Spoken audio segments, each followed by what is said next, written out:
sisters and brothers of America. It fills my heart with joy and unspeakable to raise in response to the warm and cordial welcome which you have given us. I thank you in the name of the most ancient order of monks in the world. I thank you in the name of the mother of religions. And I thank you in the name of the millions and millions of Hindu people of all classes and sects.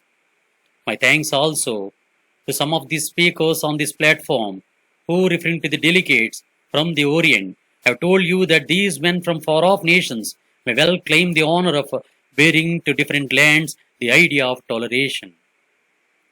I am proud to belong to a religion which has taught the world both tolerance and universal acceptance. We believe not only in universal toleration, but we accept all religions as true. I am proud to belong to a nation which has sheltered the persecuted and refugees of all religions and all nations of the earth.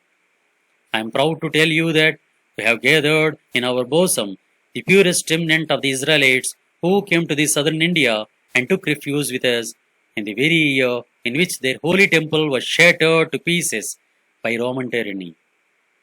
I am proud to belong to the religion which has sheltered and is still fostering the remnant of the grand Zoroastrian nation.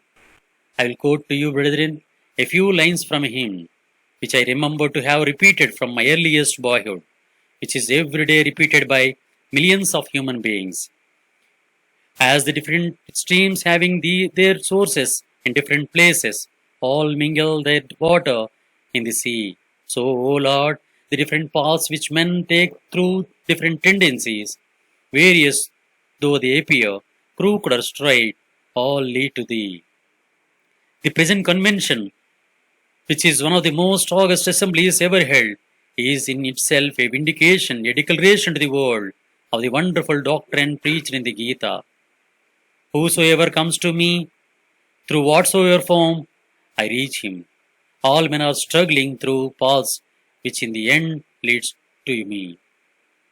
Sectarianism, bigotry, and its horrible dissident, fanaticism, have long possessed this beautiful earth.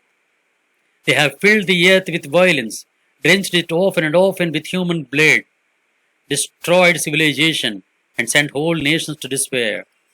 Had it not been for these horrible demons, human society would be far more advanced than it is now.